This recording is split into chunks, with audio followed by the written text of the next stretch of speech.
Such man.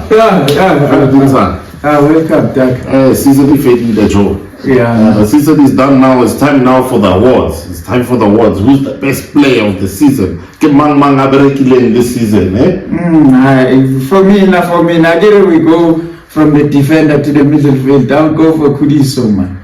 No, I think that one we can't argue about. He was quality. I think this season, even last season, Go Nations Cup, he was the best. So this season he showed us that that was not a fluke. That was the best performance for a quality player. Quality. And I will go for Kudiso. Kudiso. I'm hoping that this will be his last season in South Africa. I think he definitely deserves to play in Europe now. I'm just hoping that maybe Sundowns will give him the opportunity, and then maybe his agent and management will agree to say, okay, you know what, let's take him to Europe. The guy deserves to play in Europe. I think so far he won everything except the Champions League, so you can't say he must go and win the Champions League. You don't know when you're going to win the Champions League. I think it's time to say, okay, let's see what he can do in Europe. Okay. Let's give him that chance because it's quality. Okay. So we both agree. No, deserves to be defended. We both agree, yes. Oh, okay, cool. Yes. Okay, then let's go to the middle field. Middle field, there's a lot of quality players in South Africa that I feel that should even be playing in Europe. So this one, I think it's a bit tough. We can't just agree on one player. I think we're going to have like a bit of a debate there when it comes to the best middle fielder in South Africa. So who do you think is the best? You see, in my view, I'm even not sure. You still have your Zwanes, you have your Mokoena or Sundowns, you have your Titos, you understand? So those are the three players that I look at to say, well, you know what, when I look at my middle field options, for me, those are the top three. But to say who is the best, it's a bit of a tough one. I would go for Tito. Looking at the influence of the team. Looking at Sundowns. Sundowns is a team that's is a well-oiled machine. If you say the Mokwena again, I will argue with you that the part of the season he was injured when most of the part of the season he was out. So you're looking at Pirates, how they playing, how they change towards the end because of Tito. He even got the name Ambulance, Tito. So I think I'll give it to him. Looking at how Pirates started and how they finished the league, I will give it to Tito. Tito? Yeah. Okay, sharp. Because when I look at Zwane, okay, sharp. He's been the season out, season in. I understand quality. He's doing the same things that he's been doing. What he has been doing his entire career for Sundowns. Mokwena, yes, you said he has been injured. If you say Mshishi's quality, we all agree. I will never dispute that. But did he play? How many 90 minutes did he play this season alone? I think he was coming in as an impact player sometimes because of the quality that Sundowns have. Now, I think most of the time the coach will say, let's rest him. That's why I won't say him. That's why I chose Tito, because looking at how Tito changed Pirates, I would go for him. Definitely. Okay. I think I can agree, because if you look at when the season started, Tito was not that mature signing. When they said, okay, Pirates signed Tito, I understand. I think a lot of Pirates supporters and even football lovers, they were like, okay, who is Tito? He was playing for Super Sport, yes, but when he came to Pirates, I think he really made a name for himself. So his first season in Pirates, considering that it's his first season at the big team like Pirates. Yeah. Okay, I think we can go with Tito then. Okay, I love Tito. He just has that thing. He has that flair. It's like Tito took over from Lodge, because after Lodge Atsama, you couldn't even see that Lodge left Pirates. So I would say Tito, because Tito will come up with a plan. Even if Pirates, he reminds me of the young Shafur Jabupule. When Chiefs was down, he will come up with a plan that is there. Tito. Okay. So we agree. Defender Kimudao, middle fielder Tito. And then let's go to coach of the season. Coach of the season. I know people will disagree with me, but I will give it to Steve Parker. Why? Looking at the team that he has and how he changed it, how that team played. And on top of that, I know that they don't include the trophies, they just look at the league. But he also won the league for the Stellenbosch team, of which no one saw that coming. So that's why I'm saying the way he changed the team, the way he had a chance to finish second in the league. It's just that the last game, if he had to win the last game, he was going to finish second. So you give it to him. I think I disagree with you there. I disagree with you. Okay, sharp. What he did, I think he did a good job at Stellenbosch. Yes, I mean he has a lot of young stars, inexperienced players. He won the Colin Beck Black Label Cup. They finished third, but we cannot look at what Rhulani did at Sundowns. I mean they broke records. They lost one game the entire season, and that was the last game. I mean we can't look beyond that and say, okay, hey, Rhulani. Okay, I know he has the quality behind him. He's got the funds behind him. But for you to lose one game, and it's the last game, we have to recognize him and say, my view, Rhulani is the coach of the season. I would give it to Rhulani. My argument with Coach Rhulani, what is the mandate when the league starts? Everyone knows that when after 3, I think even you knew that after 3-4 games, Sundowns will win the league. Everyone saw that the Sundowns is definitely going to win the league. No one can compete with Sundowns when it comes to the league. So it's a given. For me, it's a given. But no one sees that Stellenbosch can fight for that second position up until the last game of the season. Because when the league starts, you will say number 1 will be Sundowns, number 2 maybe Pirates, number 3 will give it to someone else, because I can't even count Kaizer Chiefs at this moment. But you will never mention Stellenbosch. No, but in that top 4. Yeah, I understand what you're saying, but how he won the league. I understand that, okay, yes, Sundowns are the favorites every season in, season out to win the league, but how you won the league. I mean, what Sundowns, the records that they did this season, it's going to be there for the next 20, 30, 40 years. And for you to say that we're not going to recognize you and give you the award as the best coach. But remember, that would be unfair. It's not the first time that Sundowns win the league. Baluzite just one game. It's not the first time. It's not the first time. Well, the way, I mean, they lost the last game. They nearly went invincible. It was just the last game. So I think we're not going to get along. I'm giving it to Rhulani. Maybe the fans out there maybe can say, okay, so comment and say, who do you feel is the coach of the season? But for me, I give it to Rhulani, hands down. Steve Barker did a good job. You must probably be third. I think I would put the Pirates coach as second, and then I would put Steve Barker there. But for me, it's Rhulani. Maybe you guys can just comment and say, who do you guys think then? Let's look at the squad, Rhulani, the price tag, and let's look at the squad, Steve Barker, the price tag in South African rands. In South African rands. Okay, yes. But the guys are going, they play in Africa. No, yes. They've been playing in Africa for the rest of my life, I think, if I can recall. But they haven't won the Champions League fairly. You remember even the last time, 2016, when they won it, there was a question mark because they were knocked out. Okay, sharp. So now you want us to compare the squad that Sundowns have and the squad that's the price tag. The price tag, yeah. Okay, let's compare the price tag in South African rands. But I mean, that's not going to be fair. It doesn't mean that you spend a lot of money in football. That no, I'm not. Okay, it's like when you put the iPhone and the Samsung there, we compare the price. Which one is expensive? Which one is cheaper? No, I don't know. No, but what I'm saying, the point that I'm trying to make is, you've got the squad that is, it's like the French team. The French team, when they go to the tournament, everyone expects them to deliver. Sundowns is like that. Sundowns is a team that when they go to a tournament, everyone is expecting them to deliver. As they say, even in Africa, Al-Ahly is scared of Sundowns. Wydad is scared of Sundowns.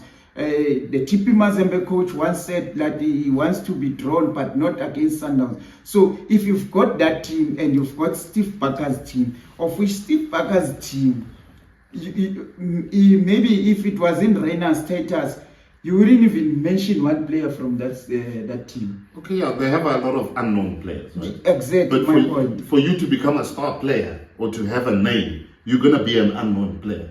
The talent is there, the quality is there, you're a good player.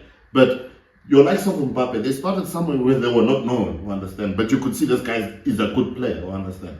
So when it comes to the price tag and how they spend, I disagree with you totally there. Because did your French team win the World Cup, as you said? Did they win the World Cup? No, they did not win the World Cup. Are they going to win the Euros? We're not sure. They have the best players, but people are not saying that they're the best team in Europe. So we can't really say that. I disagree with you there. So I feel, yes, Sundowns, they are where they are because of how they spend.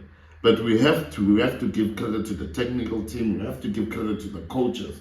We have to. Don't get me wrong. There's nothing wrong with what Steve Barker did. Like, in my view, he's a good coach, quality. If you had to say, Steve Barker, can you go coach one of the top 3 teams? Do you think he would do a good job?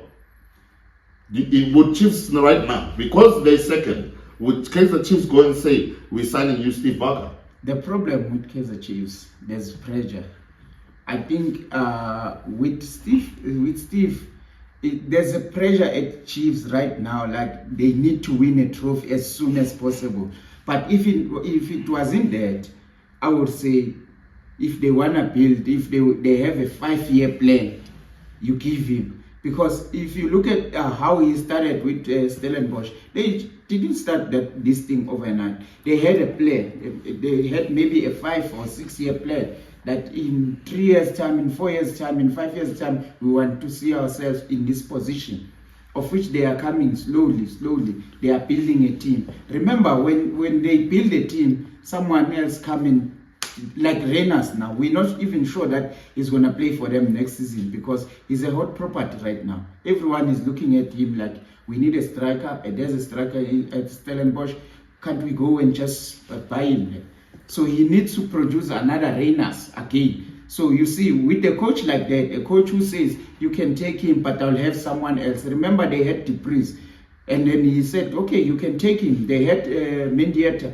You can have them. I will have someone else next season. So if you look at their plan right now, where they are and where they were last season, it's a build up. It's a plan that they have when they started this project. So that's why I'm saying, if you're gonna give it to Rhulani, what is his plan right now? If you ask him, Rhulani, what do you wanna do next season? He's gonna tell you that I want to go. And of which he's going to tell you about something else, not about the Premier League, because he's already know that the Premiership, I'm going to win it. Okay. I'm going to win the Premier League. He wants to talk. If you ask Steve Barker, what is your goal for next season? He's going to tell you, if I can end the season like behind Sundowns or competing with, fighting with, he will never tell you that I want to win the Premiership, but he will say, I want to give Sundowns a run for their money. Okay, so yes, what he said there, I still disagree, but okay, sharp, yes. So there is pressure at Sundowns, you said, as you said, okay, or when you go to a big team, there's pressure. Sundowns, there's pressure. The guy has to deliver. If he does not deliver, there's going to be problems, you understand? So there is pressure. Rhulani, in my view, hands down, coach of the season. Wait. My pressure at Sundowns, I tend to disagree with the pressure that is at Sundowns, because how many people are sitting in the stands? You make the mistake. If Rhulani doesn't win the league, they will say, but we've been winning the league for the past 10 years. In that way, for me, there's no pressure. A pressure is when you take a team like Kaizer Chiefs and say, I'm going to win you something, because that team hasn't won the league or the trophy in more than how many seasons now? 9 seasons. So that's a pressure for me. But with Rhulani, he doesn't have any pressure. I don't see any pressure there, because if he says, okay, if you want me to win the league, get me a striker that can score goals. How much is the striker? It's 50 million. Okay, which one do you want? That one. If you say to Steve Barker, if Steve Barker comes and say, get me a striker that can score goals for me, how much is a striker? 50 million. They'll say, no, you can take one from the development. We don't have that 50 million to buy that striker. So that's the difference between the two. Okay. Who owns Stellenbosch? It's the Ruperts. The one. But have you ever heard them pumping money into this, like the Mutsipes? Let's go there. The Mutsipes are pumping money into football.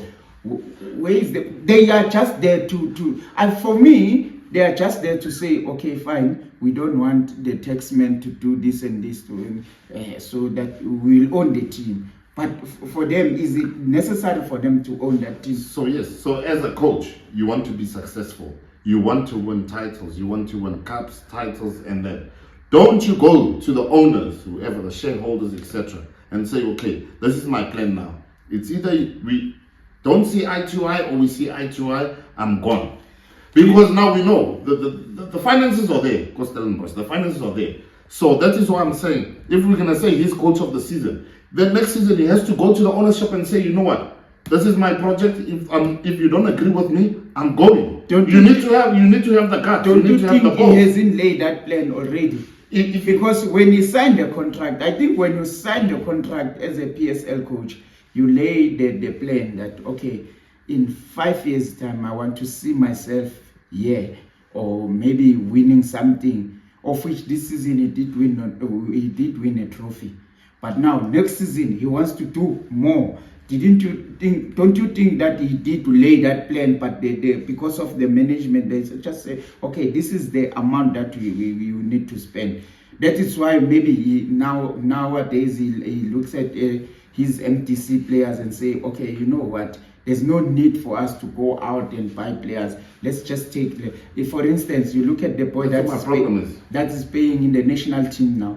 He's making himself a name in the national team, but he's the boy from MTC to the first team. So if you want to compare him with Rhulani, who says Bongani Zungu is gone now, what was his position? The center half, sometimes a CDM. So where is he going to find that replacement for Bongani Zungu? He's going to go for a high profile player. He's not going to go to the development and say, I want this one to replace Bongani Zungu. He's going to go for a high profile. No, I so get that's you there. the difference. No, I get you there. Just saying that if you as a coach, you want to lay a name for yourself, you want to have a legacy for yourself in the next 10, 15 years, win titles. We're not here to say, well, I brought a team and we played well. As a coach, you want to win titles. That after 15, 20 years, you're going to say Steve Barker. You understand? Remember the name Steve Barker. He won this, he won this, he won this, he won this. People are going to remember Rhulani's name after 10, 15 years. Am I wrong? They're going to remember his name even though he had the backing behind him. So that's why I say the coach needs to have the guts to say, you know what, if you guys don't agree with 1, 2, 3, what I'm saying, I'm leaving. I'm leaving because the financial power there is there. It's there. So you need to now have, this is my goal that you want to achieve for yourself. You want to leave a name for yourself. Remember, the name also speaks for itself. Who are you to come and tell the team? You are not Pep Guardiola. Pep Guardiola is a brand himself. When he goes to Bayern Munich and say, if you don't do this, I'm leaving, they will say, okay, let's do it. So if you are Steve Barker and go there and say, they will ask you, who are you? You can do whatever you want. You want the job, you want to work. No, you're going to point there. Exactly. No, you're going to point there. Yeah. I totally agree with you. But I still think that Rhulani, the awards are next week Sunday, right? I still think that Rhulani definitely deserves the award. Maybe you guys can comment and then we'll just see from there. But me, I think Rhulani deserves the award. My colleague right here thinks Steve Barker deserves the award. Let's not forget about the Pirates coach, who I think he deserves some recognition. No, the Spanish guitar did very well. He did very well, but I can't give it to him, my man. I'm going for Steve Barker. Okay, Rhulani, me, Steve Barker, him. We'll just hear by your comments, who do you guys think that deserves the coach of the season?